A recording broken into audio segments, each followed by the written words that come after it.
Welcome everybody to the Senate Budget and Taxation and House Appropriations Subcommittee of Education and Business Administration, as well as joining again my good friend, Chair Ben Barnes and Vice Chair Jared Solomon with the Education and Economic Development Subcommittee.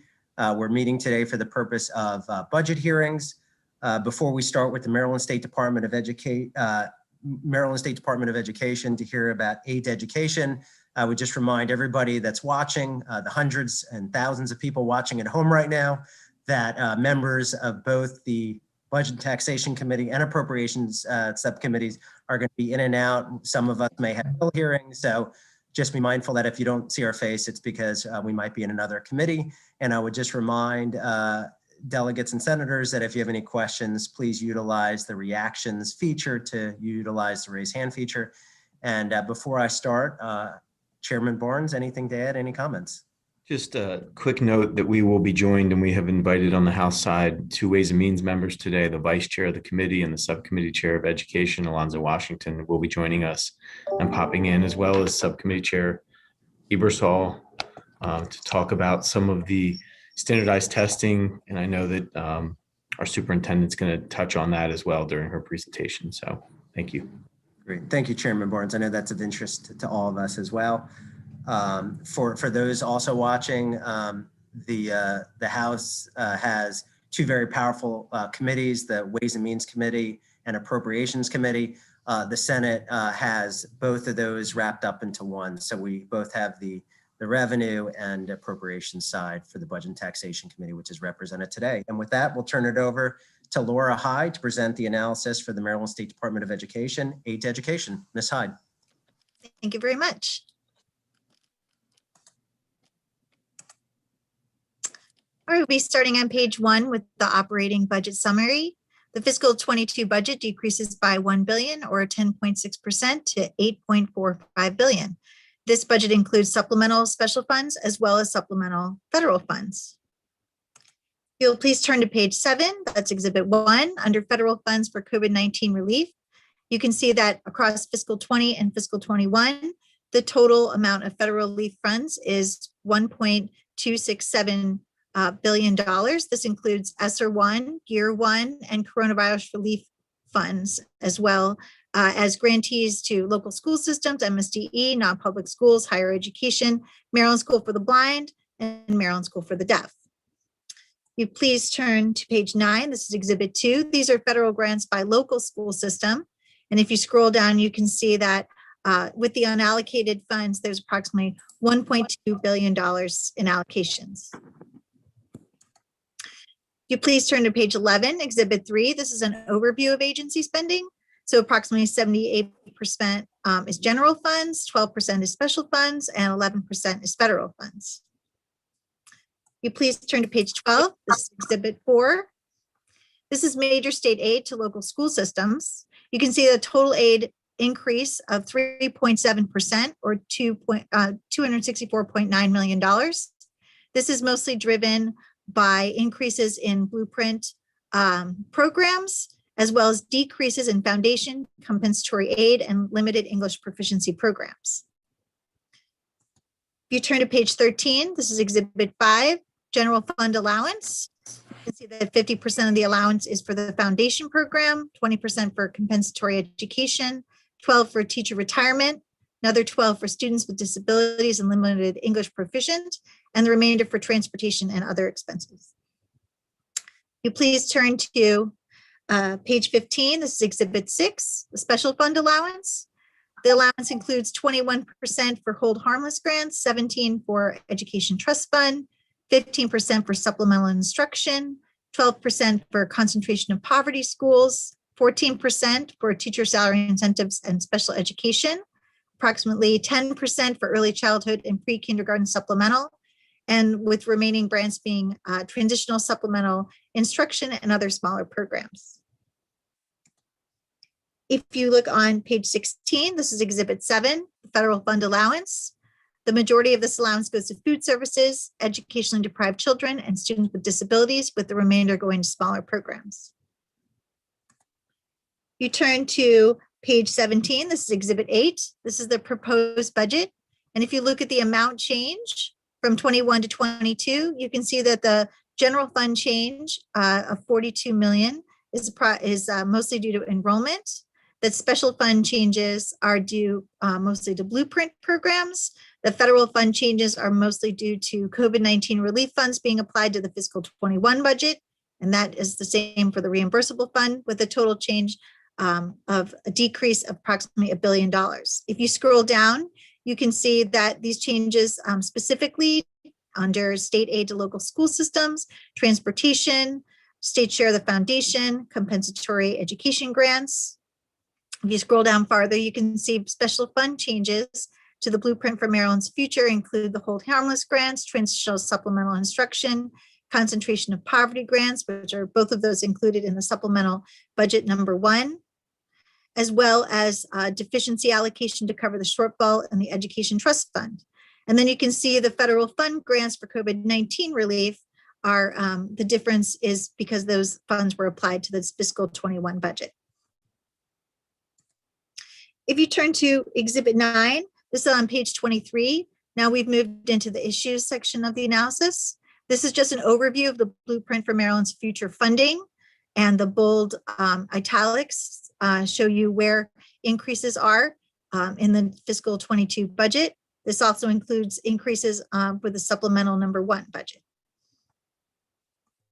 These are the changes in Exhibit 10 on page 24 to the supplemental budget. You can see that there's an increase of $45 million in fiscal 21 and $105 million in fiscal 22. If you look on page 25, Exhibit 11, this shows the Blueprint for Maryland's future revenue sources. You can see that if you look in the far right column under fiscal 22, the top line is the Blueprint fund balance, which is the balance remaining from the previous fiscal year. There's also the mandated allocation from the ETF, marketplace facilitator revenues, the sales tax on digital downloads, for a subtotal of approximately $1.4 billion. The Blueprint allocation is $856.6 million, which leaves a balance remaining for the next fiscal year of approximately $540.5 million. And DLS recommends the adoption of a provision in the BRFA of 2021 to expand the uses of the Blueprint for Maryland's Future Fund to include the new grants in the supplemental budget number 1. In fiscal 20 and 21, under Chapter 771, local school systems are required to report to the General Assembly on the use of funds allocated for Blueprint programs. And to collect this information, DLS conducted 2 surveys of all 24 local school systems in December 19 and December 20. We focused on mid-year program expenditures in fiscal 20 and again in fiscal 21, as well as closeout in fiscal 20. You can see on page 26, these next issues are grouped together in that transitional supplemental instruction had funds remaining in fiscal 20 and fiscal 21 of approximately $5.1 million in 20 and $306,000 in 2021. Also under special education, there were funds remaining for other Blueprint programs, with the anticipated use of those remaining funds on the right-hand side on the bullet points. In Exhibit 14 on page 28, this is a slightly different issue, which is that there were closed schools in fiscal 21 that received funds.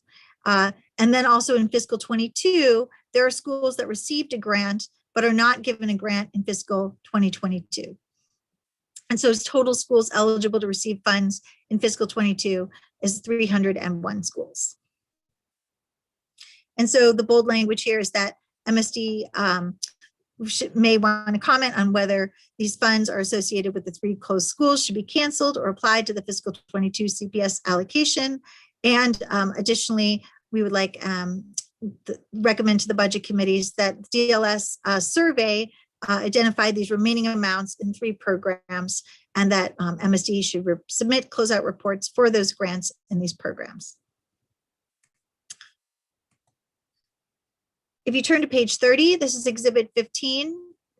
This is about hold harmless and the impact on local appropriation. So unusually low enrollment in September 2020 impacted the MOE requirements prior to the veto override of Blueprint for Maryland's Future. In fiscal 22, the required MOE amount prior to the override is based on the fiscal 21 local appropriation on a per pupil basis, multiplied by the full-time equivalent enrollment count from September 30th, 2020, which is the current school year. With HB 1300 becoming law, the enrollment count for MOE is modified to use the greater of the September 30 FTE count or the 3-year average. As a result of the low FTE count in the current school year, 12 counties have the option to provide a lower total appropriation for local education in fiscal 22, as shown in Exhibit 15. The BRFA of 21 proposed by the administration includes a provision that requires the county to appropriate $1 more to local school systems in fiscal 22 than in fiscal 21 in order for the school system to qualify for the hold harmless grant in the fiscal 22 allowance. Assuming enrollment returns to pre-COVID-19 anticipated levels beginning in the 21-22 school year, required MOE amounts will be inflated compared to typical annual increases because the unusually high per pupil appropriation in fiscal 22 will be applied to the more typical FTE count. And so to address this issue, DLS recommends that the required MOE funding for fiscal 23 be based on the fiscal 21 per pupil local appropriation, which would be calculated using the greater of September 30th, 2021, or the 3-year average count excluding September 30th, 2020 enrollment. This would eliminate the unusually low enrollment count and resulting unusually high local appropriation per pupil for some counties in fiscal 22. DLS also recommends that the September 2020 enrollment count be excluded from every 3-year average count used in the new funding formulas under MOE of Chapter 36. These changes can be made in legislation expected to be introduced this session to address technical and other changes needed to Chapter 36. The third issue involves the Pathways in Technology Early College High School program on page 32. This is Exhibit 16. You can see that the MSD anticipated shortfall is $117,000 and the DLS estimated shortfall is $499,000. And due to the differences in enrollment and difficulty counting enrollment, DLS recommends the budget committees that MSD report on PTEC and include additional information about the program. Look on page 33, Exhibit 17. This is the last issue. Involves non-public placement program balances. In fiscal 2020, MSD reported a program balance of $40 million. And as a result, DLS recommends the budget committees a reversion of $7.5 million in program funds for fiscal 2020 as part of the BRFA of 2021. You scroll down to the next page on 34. These are the operating budget recommended actions, which include closeout report on students with disabilities non-public placement program, reports on federal grants allocated to local school systems for COVID-19 expenditures, a report on PTEC, and a closeout report on blueprint for Maryland's future programs. It also includes the 2 BRFA recommendations that I mentioned earlier.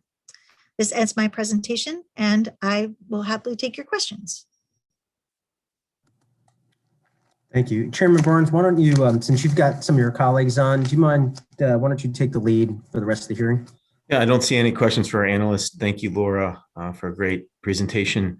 Madam Superintendent, I think you were up, but I'm asking that before you get to the questions posed by the analyst and the general overview, if you can respond to the in-person testing so that the folks from Ways and Means can jump off, because I know they're busy after we handle that portion. That would be fantastic. Thank you.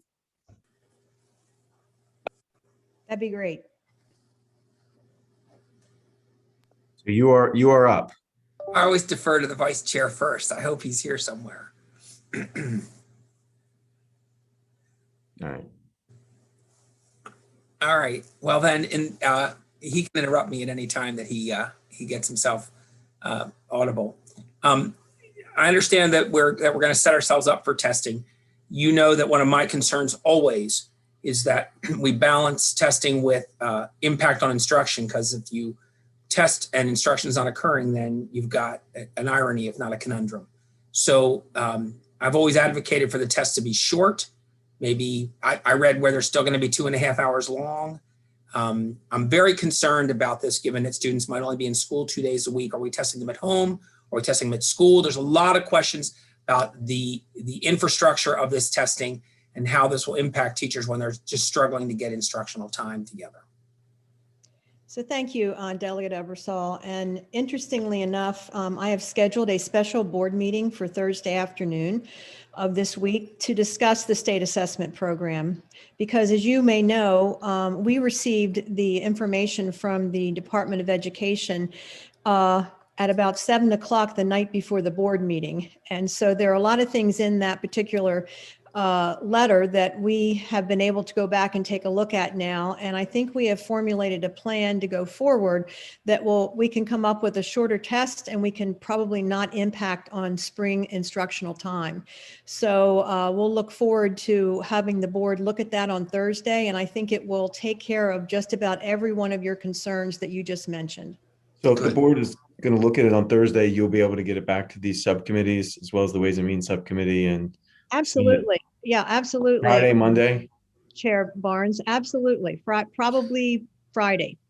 Is there any way you could give us a sense of what some of your recommendations might be for actual I certainly don't want to get out in front of the board's role in the decision making, but we'll definitely report back to you on Friday morning. We'll send you over the recommendations and the decisions. And if you have any additional questions at that time, I'll make myself available. And if I may, Mr. Chair, just one more question. Yes, and then Mr. Vice Chair Solomon has. Oh, he's here now. Excellent. I hope too that these scores, especially in light of performance of students and performance of teachers, we're going to look at them through a COVID lens in terms of our expectations. That's a general, it's more or less a hope rather than a question, but I would like to. Well, I can address that right now, Delegate. We are decoupling the use of assessments with accountability.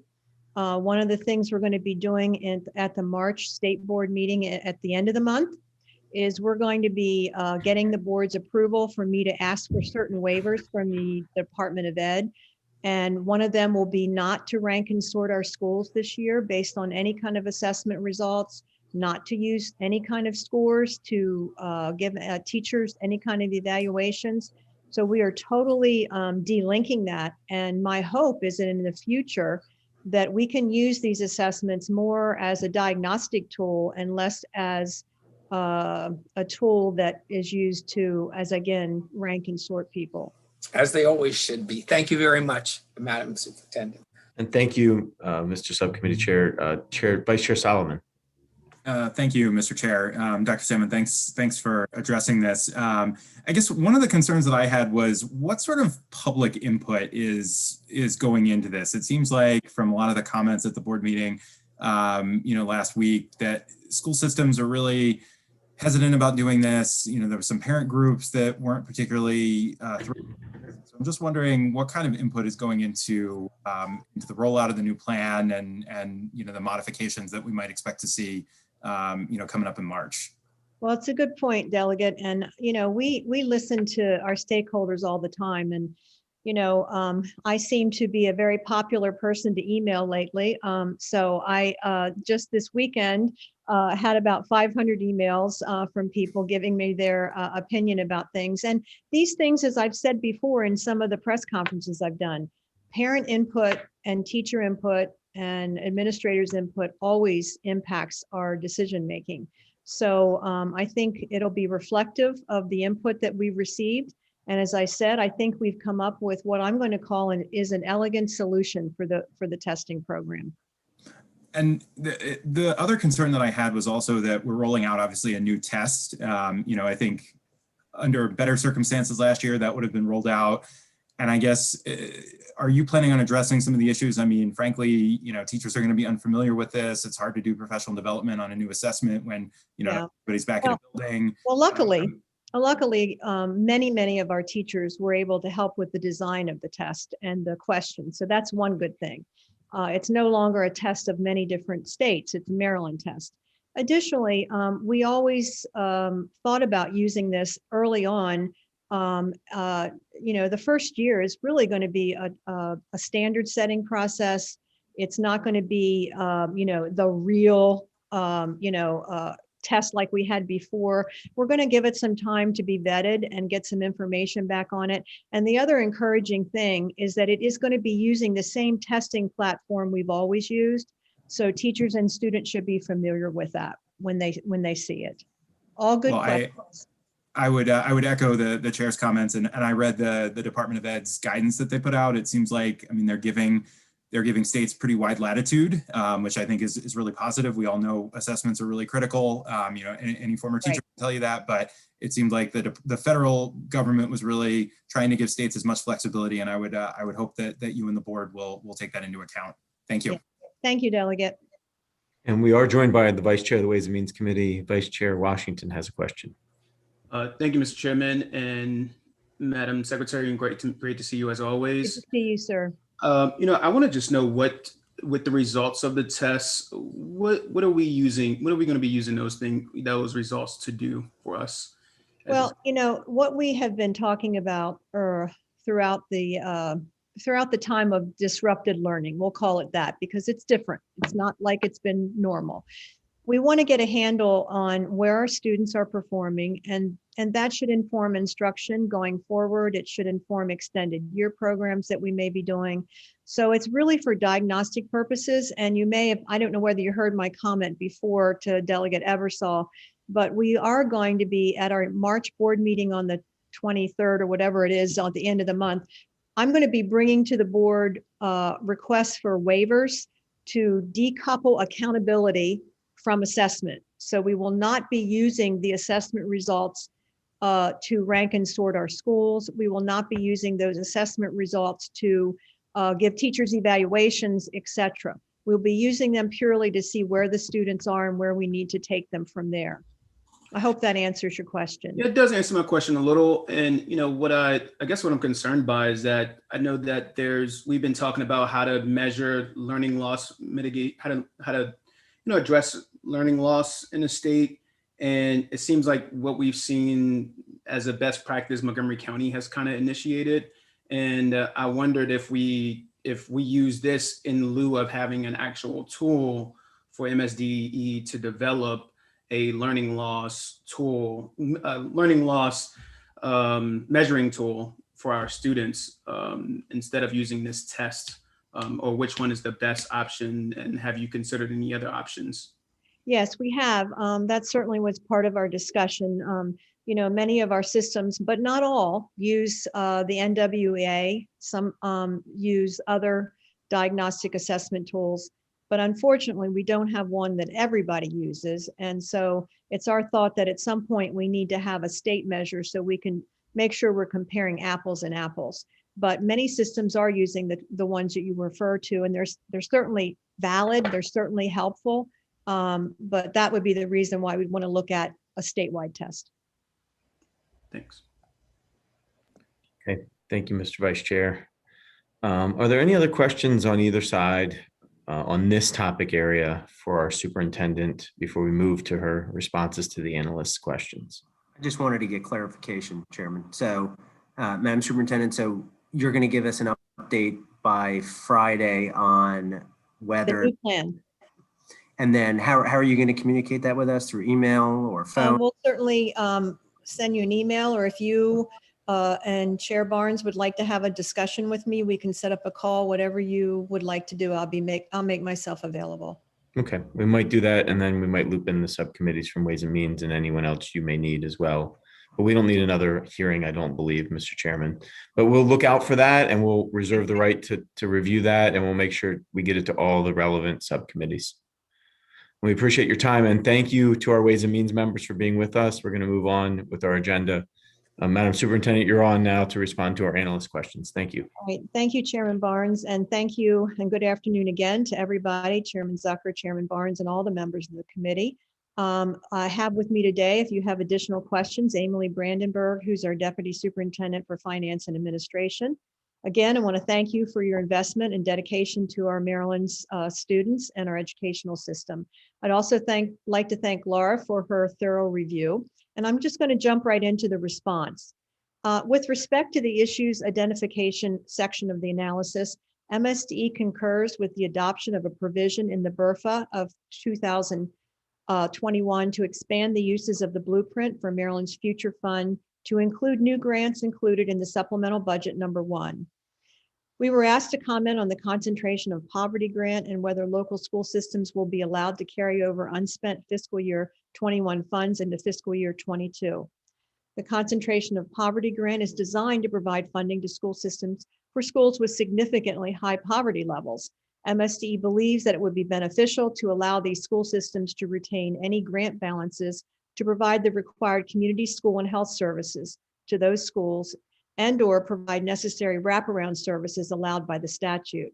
This is especially true given the pandemic's impact on schools and communities, which not only precluded full use of the funding, but exacerbated the need in the community for those coordinated services and health support. Additionally, we were asked to comment on whether the $740,499 in fiscal year 2021 funds associated with 3 closed schools should be canceled or applied to the fiscal 2022 concentration of poverty schools allocation. Prior to the close of fiscal year 2021, MSD will amend the affected school systems grant downward by $746,499, reflecting the 3 closed schools. This action will leave these funds unobligated at fiscal year end. MSDE respectfully disagrees with the recommendation to revert $7.5 million in fiscal year 2020 special education non-public placement program funds. The monthly JCR reports for this program include 2 years of program data with an as of date of that reflects the most recently closed fiscal month. The report submitted in January 2021 compared the 2019 and 2020 program data with an as of date of November. This report would show the 2019 program reconciliation was completed in November of 2019. The MSD expects the April 2021 report, which will have an as of date of February, will reflect the full reconciliation of the 2020 program. It is expected that the April report will reflect a fiscal year 2020 disbursement amount closer to the total appropriation figure. We concur with all of the operating budget actions. And as always, thank you for your time, and I'm available to answer your questions. Questions for our superintendent? Vice Chair Solomon. Thank you, Mr. Chair. Dr. Simon, I just have one other question. I know it's a relatively minor point considering a lot of the other big issues that were in this analysis, and I know we're dealing with Kerwin, but I was just wondering if you could expand a little bit on, it seems like, I know one of the things we asked about last year was the Medicaid reimbursements for school health, and it seems like there's a little bit of a sort of finger pointing in opposite directions from MDH that they don't have the necessary staff, and so it's kind of hindering you all from doing that. I was wondering if you could expand a little bit on that, and are we leaving federal money on the table by not getting both agencies to be on the same page here? So that's a good question, and I am going to defer that to Ms. Brandenburg, who will have that information. Emily, can you address that, please? Ms. Brandenburg? I'm so sorry. I'm having connectivity issues today. Delegate Solomon, can you repeat your question, please? Sure. Yeah. And if you're having connectivity issues, we can follow up offline, but okay, I don't know what's going on. That might be most helpful. Everybody's cutting in and out. I'm so sorry. Okay, I'll send you an email and we'll just follow up. It was related to the Medicaid point in the last section of the report. Thank you. What I can tell you, Delegate, is that I know we are working on it, and I know that we have talked about it and there are plans, but we'll get you the specific response and follow it up in an email. Okay, thank you. And I'll follow up with Emily, and we can chat about it later. Thank you. And if anyone wants to answer that other than the vice chair can get it to you. Madam Superintendent, with the autism waiver capacity, how many, so right now there's 5,900 children, it looks like, that are on the waiting list. How many children are currently being served by the autism waiver? Yeah, I'll have to get back to you with that, Senator, especially if Emily can't give me the information, but we'd be happy to get you that information. So, Madam Superintendent, what I'd like to know is how many children are currently being served by the autism waiver. I would like to know the average age of when a parent or guardian requests an autism waiver for their child, because right now there's an 8-year waiting list. Correct. To know, do you know offhand, or maybe this is a question for your staff, at what point does a child age out from the autism waiver? Because if a parent or guardian discovers that their child might be autistic when they're 10 and they age out when they're 18, basically by the time they would be able to get the services, they already no longer qualify. Right. We can get you all that information, Senator. That's not a problem. Okay. I feel like Chairman Barnes, the fact that there are 1,500 names on a waiting list for the autism waiver in the great state of Maryland is just unbelievable to me. And that's not a function of necessarily the commitment of the superintendent. I think it just speaks to the commitment of the state that we need to make this population a priority. And, I've got, just looking at these numbers, obviously it's a problem, but Madam Superintendent, if you can follow up with us on that. And then finally, I think about a week and a half ago, I asked you about the vaccine information, and I said I'd follow up with you today. So this is the follow-up for today. Yeah, I have asked. Sorry, I was muted. I've asked the Superintendent's Association to send me a report, and I had anticipated having it by now, but I still don't. So I will reach back out. They were to send me basically the percentage of their staff that had been vaccinated that they knew of. And again, the earlier report that I had that I referred to when we were on the last time, it was a range of about anywhere from 39% all the way up to about 80%. So I'm hoping to get more exact figures. They did tell me that it's sometimes difficult for them to know because it is not something that their staff is required to tell them. So a lot of what we're going to be giving you will probably be some estimates, but again, they're supposed to be giving me that report. Okay, so I knew that we thought we were going to get this on March 1st. So when do you think we'll be able to get it? Well, I had hoped that I would have it by last Friday when we had our meeting, and I've reached out again to the director to ask for that report. So as soon as I get it, I'll send a copy to you.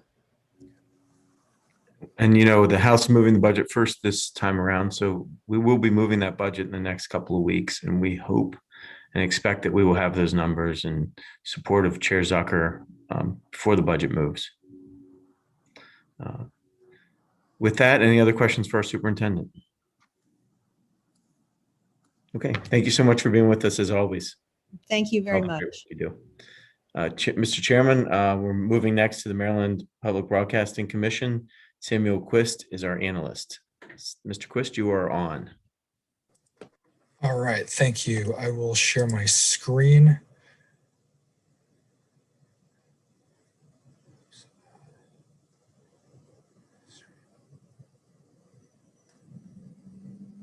Just 1 second while I get that pulled up. There we go. You should all see that now, the presentation.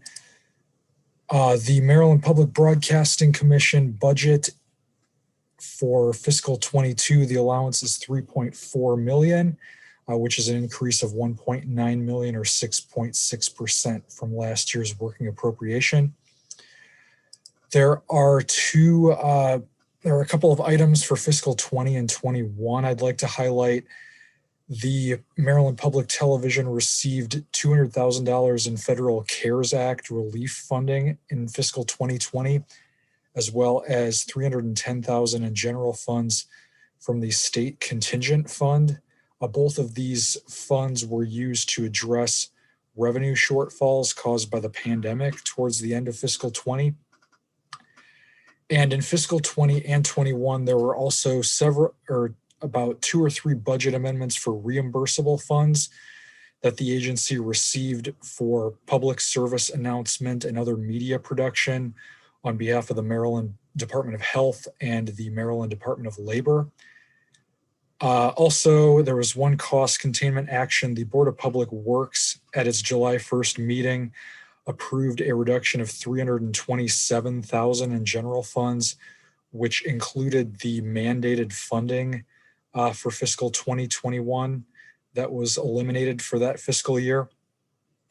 Moving to fiscal 22, the overview of agency spending.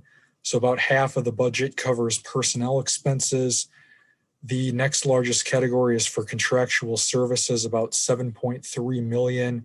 These are mostly contracts related to television production and other production items. And then the other large category in the budget is for fixed charges, and this includes PBS and other dues, subscriptions, and licenses at about 13%. For the overview of the changes in the budget for fiscal 22 on Exhibit 2, so our regular personnel expenses at the top of the chart, these increased by a total of about 789,000. This is primarily due to the results of an independent salary review that the agency conducted.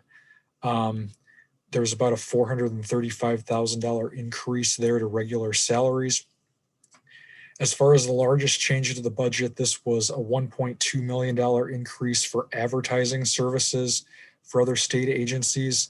Similar to the budget amendments I mentioned for fiscal 20 and 21, the agency has also budgeted additional funds. Most of this is reimbursable fund payments from other agencies to produce various media types on their behalf. As far as contractual services, they increased by a total of about 729,000. The largest of those categories on the chart you'll see are MPT membership database software and fundraising marketing services, as well as contracts for on-air talent and other television production costs. As far as decreases, there's a decrease of 244,000 for capital lease payments. The agency is using a capital lease in 22 and in previous fiscal years to fund studio upgrades to their TV studios. There's also a decrease to public broadcasting service and other association dues. The last line on this chart is a 775,000 reduction, which is currently unallocated, but is a contingent reduction that the governor has included in his budget plan. This is a reduction related to the BRFA provision. In the Budget Reconciliation and Financing Act of 2021, there's a provision that would repeal the mandate for Maryland Public Television. This is similar to the provision that was included in last year's BRFA bill during the 2020 session. And this would eliminate the mandate, which includes a mandated increase in general funds, which increase by the same percentage as the state's general fund revenues are projected to increase, as well as, if applicable, if the Corporation for Public Broadcasting grant funding is lower than projected, there's also a increase for that if that's applicable. So as I said, contingent on that item, there's a contingent reduction of $775,000. DLS would note that this provision was rejected by the General Assembly during last year's session.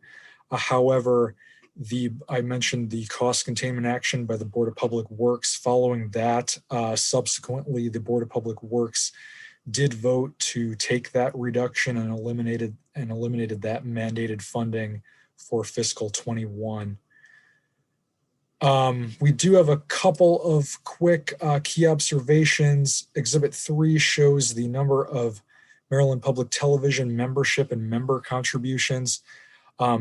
As I said earlier, they received some federal CARES Act funding, as well as some funding from the state's contingent fund to address some revenue shortfalls at the end of fiscal 20. And there was some concern that there would be members who would seek to cancel their memberships due to the economic uncertainty that the state is currently facing. However, the data that we have from fiscal 2020 shows that the number of members and member contributions did continue to increase despite those concerns. However, there was some revenue shortfalls caused in other areas, specifically among corporate sponsorships and some of the money that's directly received from production contracts, which I'm sure the agency will speak more to that As far as original programming, this is the number of original programs produced did decline in fiscal 20 as shown in Exhibit 4, and this was due to disruptions caused by the pandemic.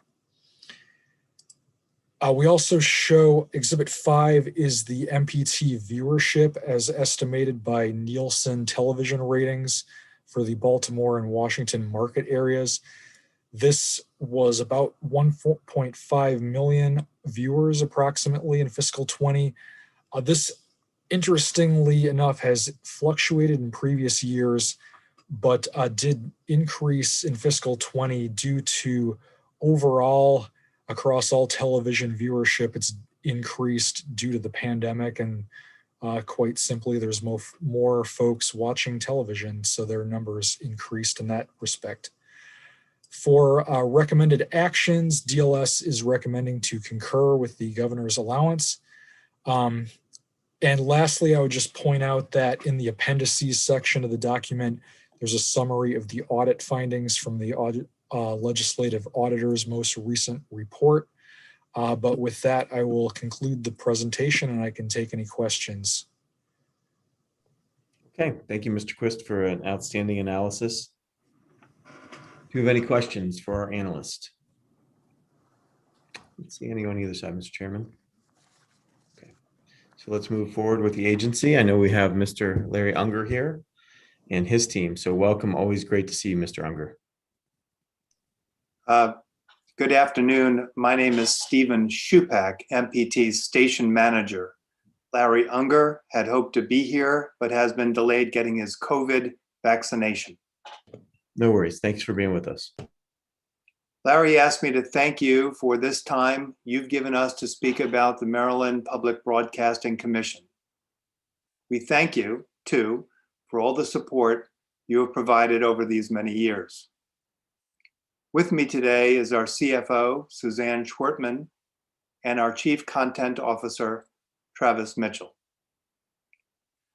I know how busy you are, so I will be very brief. I need to bring up an issue that concerns MPT greatly. As many of you will remember, Mpt State Appropriation has been based on a formula since a 2017 bill became law that year. That bill was approved unanimously by the Senate and overwhelmingly by the House. This formula has worked very well for MPT.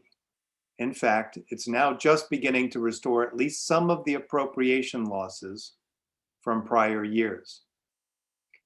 What's concerning is the fact that this year's BRFA contains language that would nullify the very law that this body approved several years ago. This would be a disaster for MPT. And so we urge you to make sure that this language gets removed from this year's BRFA. I would add there was one question from the analyst that asking about our decrease in corporate support from companies all over the state. Many companies have had a hardship and other companies have totally eliminated their advertising budgets. For example, the performance arts and theaters.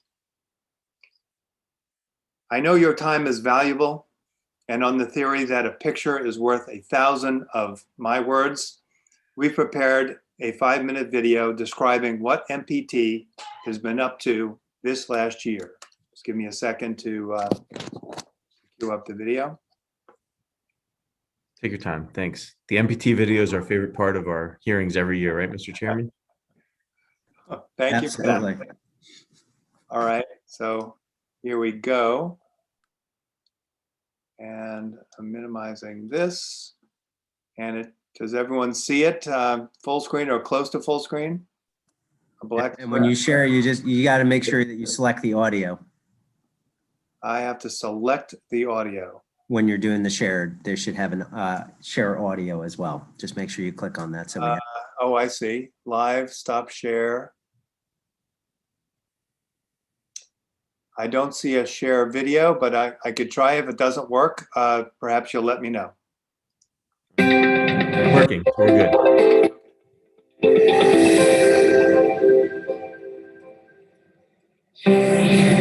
over 50 years, MPT has served Maryland as a trusted source for local news, a safe harbor for children, and a community convener that draws on its mission as a public service provider. And in 2020, that mission was put to the test. Faced with an unprecedented national health pandemic and a growing social justice movement, MPT met the challenge head on. In March, MPT debuted at-home learning for millions of quarantine students, parents, and teachers who were suddenly thrust into online learning. MPT's ThinkPort online portal also expanded its services to include program-related educational activities, games, articles, and digital toolkits to supplement distance learning and provide families and educators with additional curriculum enrichment. Coming up tonight, the story of a milestone coronavirus patient. MPT's news and public affairs programs, including Direct Connection and State Circle, mobilize to give viewers the most accurate and up-to-date information on the COVID-19 health crisis, covering every corner of our state. Confidence in public television has been strong and continues to be. And so it's so important to have Maryland Public Television in place to disseminate health and safety information to our community. Online, MPT launched Be Inspired, a highly successful social media campaign that sought to highlight the creative and generous actions of local organizations, community activists, and everyday people to inspire others to reach out to those on the front lines of the pandemic. It's an example of civic education and what being a citizen needs. It was very inspiring. I want to show the world that anyone can have impact, no matter their age. Against the backdrop of the pandemic, MPT also launched Standing Against Racism, an initiative designed to address social justice reform, with thought-provoking programs and documentaries, Twitter town hall forums, a race and policing special, featuring interviews with local residents and community activists, and the first ever HBCU Week, celebrating the ongoing mission of historically Black colleges and universities. We're at a unique historical moment. Winner of 8 local Emmy Awards in 2020, MPT is home to 4 great broadcast channels, including MPT and MPT2, PBS Kids, and NHK World.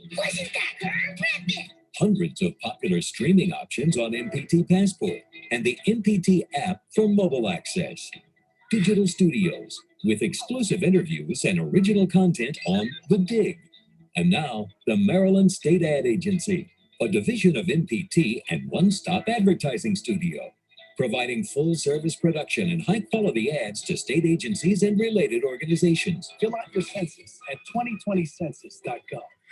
For a half-century, MPT has kept Marylanders informed with comprehensive news and public affairs, with Direct Connection and State Circle.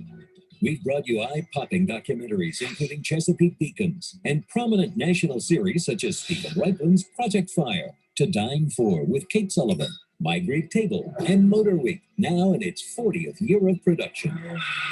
We've explored the state's rich heritage with programs such as Artworks, Chesapeake Collectibles, Chesapeake Bay Week, Outdoors Maryland, and Maryland Farm and Harvest. Maryland farmers are already doing their part to keep our food supply plentiful and safe to eat. And our steadfast devotion to childhood education through extensive teacher training and academic multimedia resources such as ThinkPort and Ready to Learn proved crucial in a year that defied all the norms. Here you go. This year and every year, MPT aims to uphold its duty to serve its 1.3 million monthly viewers by shining a light in the dark, helping guide you on your journey, and inspiring others to do the same. Now you learn how to feed people. Now you're feeding the masses. The idea was there, but you really manifested the idea. It started with MPT. And now, celebrating 50 years as America's most trusted institution, the very best of primetime PBS.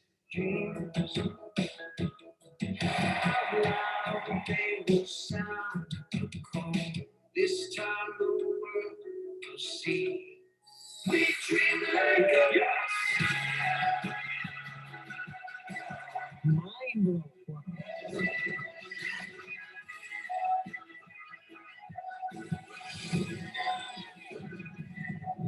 MPT. Be informed. Be entertained. Be inspired. Excellent. Thank you for sharing that with us. We've lost so much during COVID, but we got our MPT video. So thank you so much. Saying that. We appreciate all the work you do and all the service that you give our citizens and everything. Mr. Chairman? Yeah, I just had often I don't ask questions that have been given to me, but if you could just brief, I was asked by two people very close to me to just ask you a specific question. My two kids want to know if Curious George is doing well. So if you could just be brief and just let me know how they're doing so I could pass back the message. They're all doing very well. It's a very popular show. Good, good. I see you featured the Wildcrats in there, so we appreciate that. And I know Delegate Grice appreciates you putting Farm and Harvest in the video as well. That Farm and Harvest is wildly popular. That really surprised us, but shouldn't be a surprise to anybody in this room, given that how agriculture drives the state's economy. Great. Well, thank you so much. Any questions for MPT? What did you say drives the state's economy again? I didn't hear that. I gave Delegate Grice an entree here, so. All right. Well, I think that's it. So thank you so much, Mr. Chairman. I'll turn it over to you for our last agency. We would like to just thank you very much for your time today and for your support. Thank you. Thank you very much. Well, that concludes the hearing on Maryland Public Broadcasting. We'll now turn to the Maryland Higher Education Commission, Student Financial Assistance. We'll start off first with the analysis from Ian Klein. Mr. Klein, and we can see the analysis up on the screen. Excellent. All right. What you have before you is the Student Financial Assistance Analysis. We're going to start with Exhibit 2 on page 8. Nationally, for the 2017-18 academic year, of the approximately 1.9 million low-income high school seniors, slightly over 53% will complete a Fafsa. And due to verification and summer melt, only about 702,000 will go to college using a Pell Grant. There are various reasons why students don't complete a Fafsa, including they don't know how, they are debt averse, they have declined to go to college. It should be noted that as part of the Consolidated Appropriations Act, the expected family contribution criterion was eliminated and replaced with the Student Aid Index, which will be used to determine eligibility for all types of Title IV student aid, except maximum and minimum Pell Grant awards. Secretary should comment on how MHEC will integrate the new federal processes into the existing state system and what initial plans are in place to begin this process. Exhibit 3 on page 10 compares Maryland's FAFSA completion rate to our competitor states. As is shown, at just under 45%, Maryland compares favorably to 6 states, while the number of Maryland students who have completed a FAFSA is just over 6% lower than at the same time last year. As can be seen in the exhibit, all competitor states have experienced a decline in FAFSA submission relative to the same time last year. Secretary should comment on what steps are being taken to promote and encourage FAFSA filing given the deadline when compared to the previous year, or the decline when compared to the previous year, and how the COVID-19 pandemic has affected FAFSA filing in Maryland. Exhibit 4 on page 11 shows the total number of FAFSAs filed in the state. Starting with the 2017-18 cycle, the number exceeded 150,000, which can be attributed to moving up the filing deadline 3 months to October and using prior tax information to determine eligibility. Turning to guaranteed access grants, which cover 100% of financial need for the lowest income students. On page 12, Exhibit 5 shows the number of GA awards. In 2020, GA awards increased to its highest total of 2,676. Overall, since 2014, the number of initial awards has grown 140% from 491 in 2014 to 1,179 in 2020. Exhibit 6 on page 13 shows that 92% of those receiving a GA award grant in fiscal 2020 have an expected family contribution lower than $3,850. The other awards are older awards that are moving through the system. Moving to education assistance grants, which cover 40% of need at four-year institutions and 60% of need at the community colleges. On page 15, Exhibit 7 summarizes the information on these grants. Again, the effects of the early FAFSA filing can be seen with the number of on-time applications increasing in 2018 and 2019. The number of EA awards increased 2% from fiscal 2019 to 2020, growing from 52.2 million to 53.3 million. You'll note the number on the waitlist has declined over 62% in 2020, which reflects a change in the EFC cutoff to the waitlist, which now reflects the Pell Index for 2020, which was $6,195. Exhibit 8 on page 16 shows that 95% of EA awards go to students with an EFC below $3,850. Turning to the budget, which begins on page 17, Exhibit 9 shows spending by type of aid. Of the $134.1 million provided in fiscal 2022, 82% goes to need-based aid, 10% to legislative scholarships, 4% to career-based scholarships, and the remaining to unique populations and the loan assistance repayment program. Exhibit 10 on page 18 shows the number of award recipients and the average award amount by program. Overall, MPEC expects the total number of recipients to increase by a little more than 7% in 2022, which is mainly due to the number of Promise Scholarship recipients increasing by over 2,400. The proposed budget on page 19, Exhibit 11, the budget change is adjusted to reflect a 2021 deficiency appropriation of $3.5 million for the Promise Scholarship Program. When including the 2% increase for the legislative scholarships, fully funding the Promise Scholarship Program, as well as the elimination of a mandate for the Maryland Loan Assistance Repayment Program for foster care recipients found in the BRFA, the budget increases by 2.8% or $3.7 million. Exhibit 12 on page 20 shows the balance of the Need-Based Student Financial Assistance Fund. This account was set up to receive unused scholarship funds that can be used in future years. It should be noted that historically this account had a much larger closing balance than is anticipated for fiscal 2021. MPEC documented that carrying such a high fund balance may not have been the optimal strategy for ensuring eligible awardees were provided financial assistance. I will also note here that the BRFA seeks to transfer unused senatorial and delegate scholarship funds into the Need-Based Student Financial Assistance Fund. Moving to the issues, which begin on page 21, the first issue involves the credit completion requirement for financial aid awards. The College Affordability Act of 2016 required students who are recipients of EEA awards, which include the EA grant, GA grant, and the campus-based educational assistance grant, to meet certain credit completion requirements. And if they did not, their scholarship could be prorated or eliminated. The intent of this legislation was to encourage students who receive an EEA award to graduate on time, which means 15 credits per semester or 30 credits per year. Exhibit 13 on page 22 shows the outcome of the credit completion requirement for the 2018-2019 credit roster. 36% attained at least 30 credits and were eligible to maintain the full award. 27% attained at least 24 credits, but less than 30 credits, and were eligible to receive a prorated amount, which was 20% less than the full award, while the plurality, 37%, did not attain the 24 credits needed and lost their EEA award. Exhibit 14 on page 23 shows credit completion outcomes for the 2017-18 credit cycle and the 2018-2019 credit cycle. As can be seen in the exhibit, there was an overall increase in the number of students with at least 30 credits, but also an increase in the number of students who completed fewer than 24. Exhibit 15 on page 24 shows how this credit completion requirement impacted the different higher education segments for the 2018-2019 credit roster. As can be seen in the exhibit, the private four-year institutions had the greatest percentage of their student population attain at least 30 credits. There was a roughly even split for the public four-year institutions, with the greatest percentage also being for students who attained at least 30 credits. However, at the community college level, nearly 2/3 of that segment fell below 24 credits.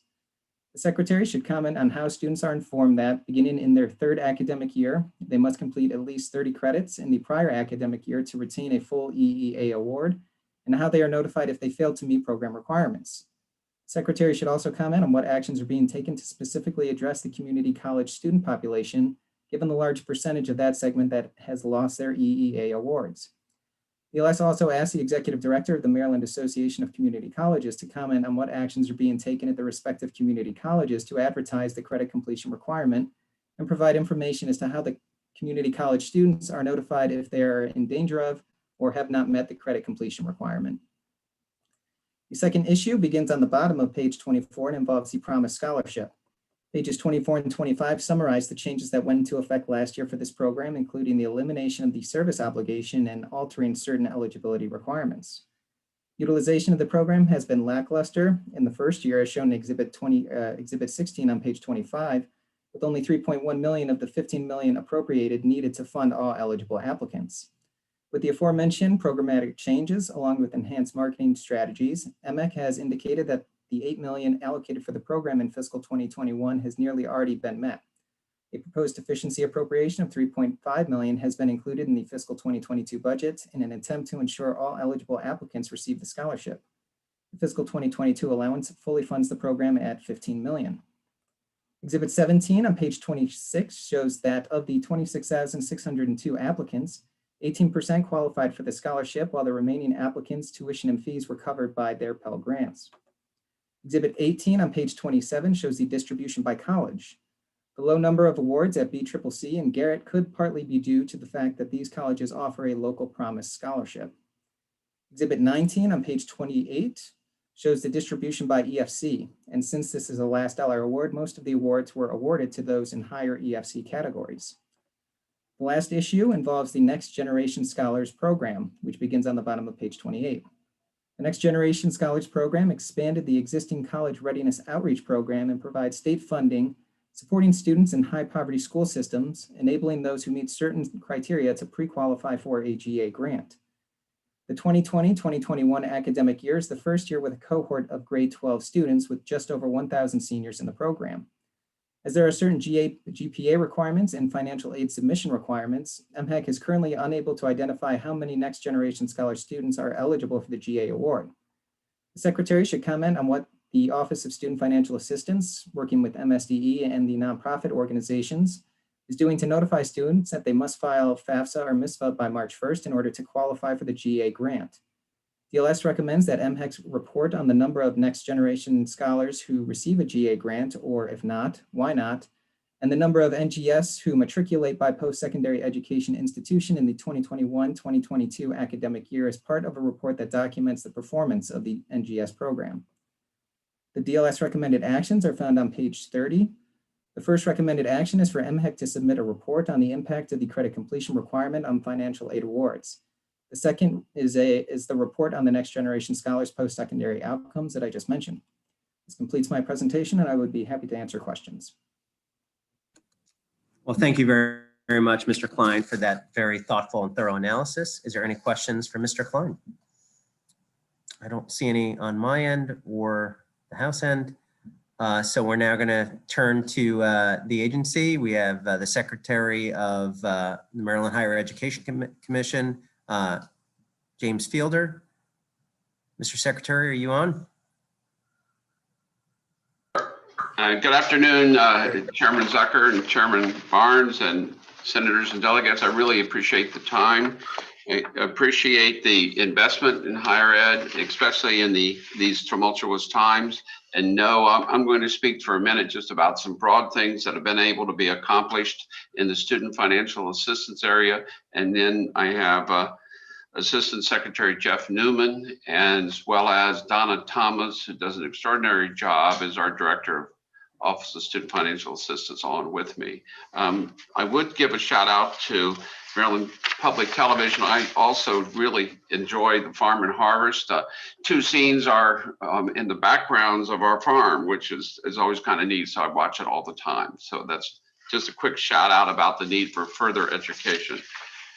OSFA has done a tremendous job this year, as you know, in switching to everything remote, virtual, and electronic.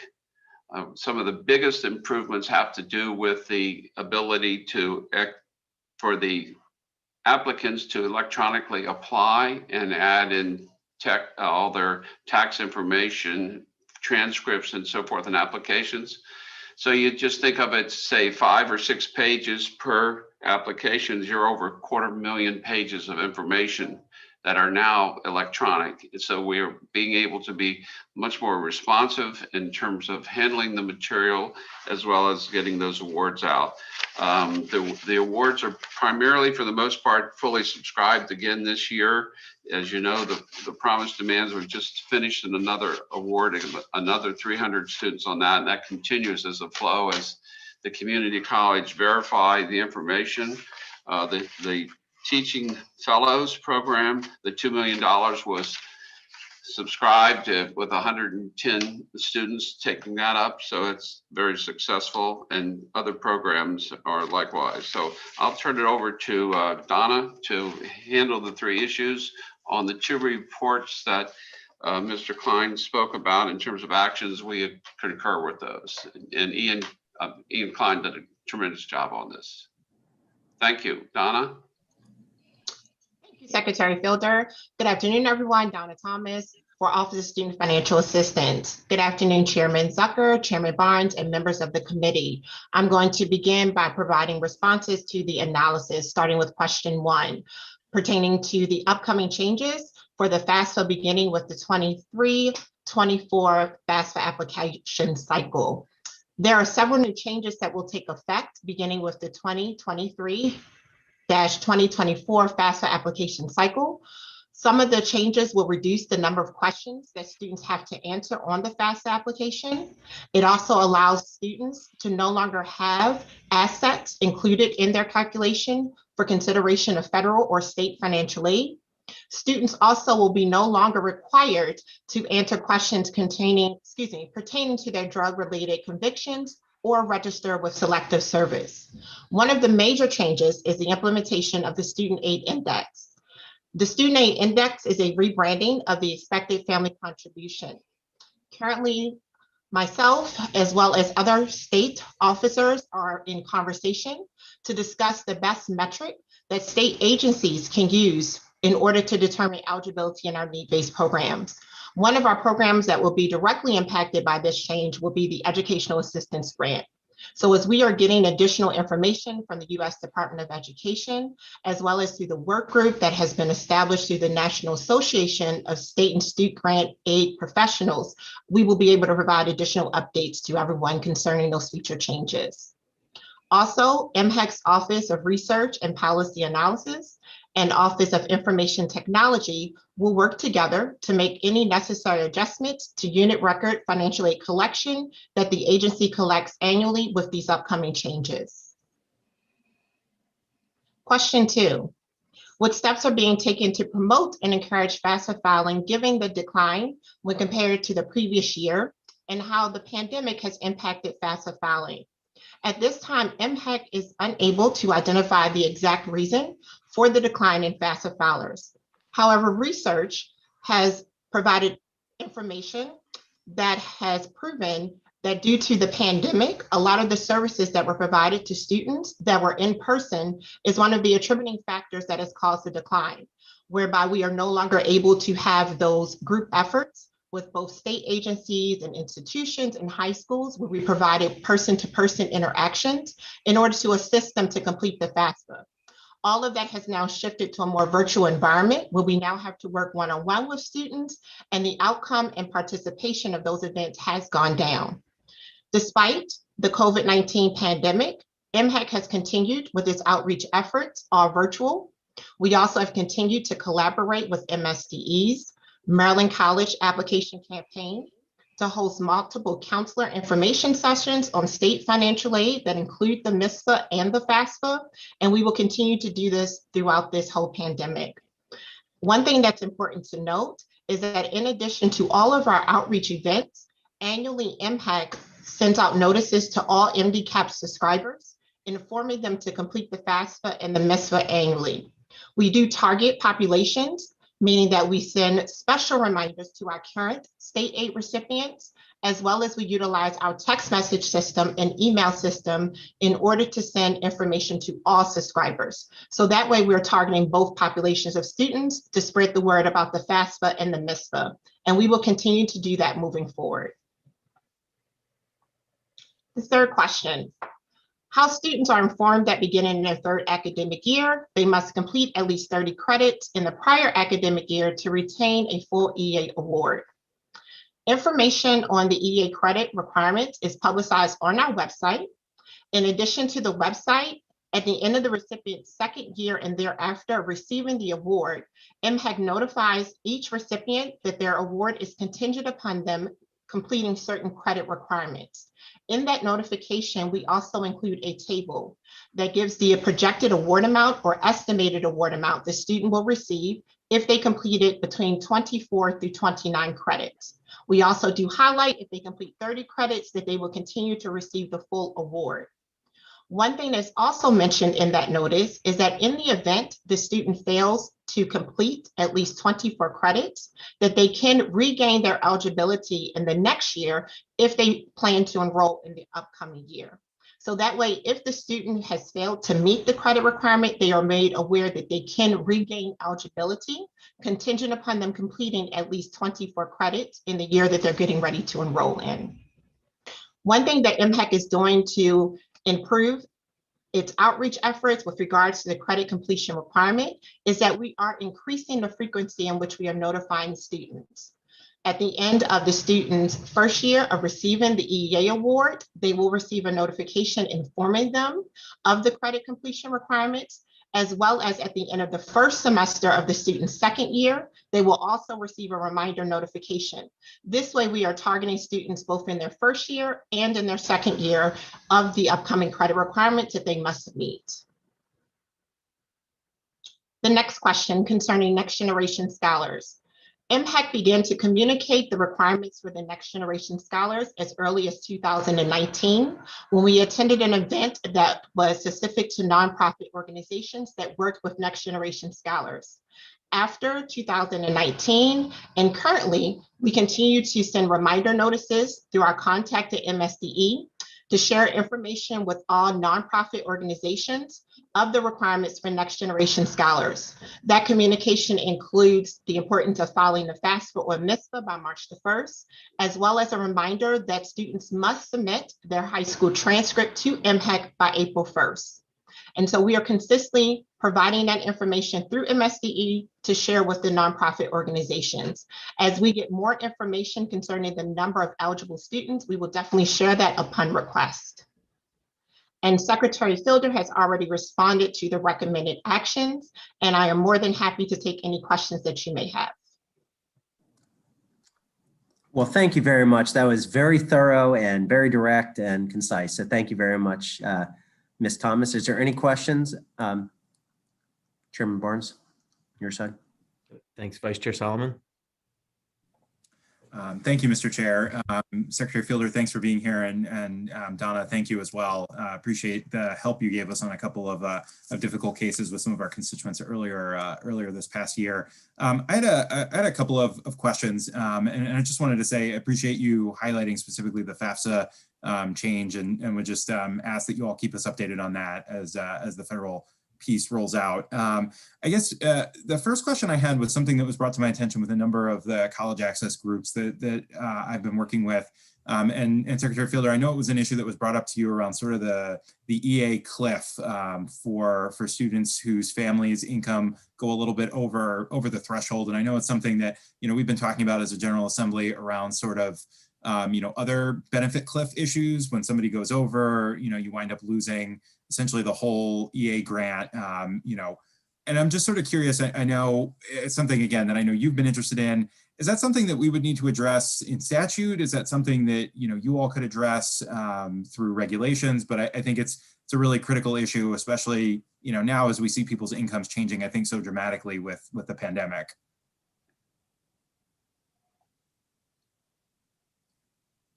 Sorry there. No, I appreciate the question. And yes, Donna and I have had many conversations about this. In the fact, I think that one specific student had a $13,000 scholarship that because the family made $400 more than they did the previous year, it knocked them out of qualification. So in fact, they lost the $14,000.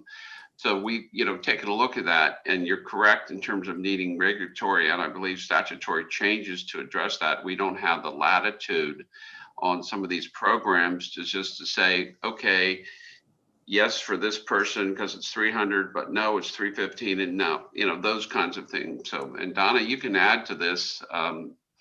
So we've been looking at this and how to adjust with those students, because when they drop off that GA, then they will qualify for the EA. But as you know, that's a significant drop off in dollars support. Donna? Yes, I definitely want to add on to that.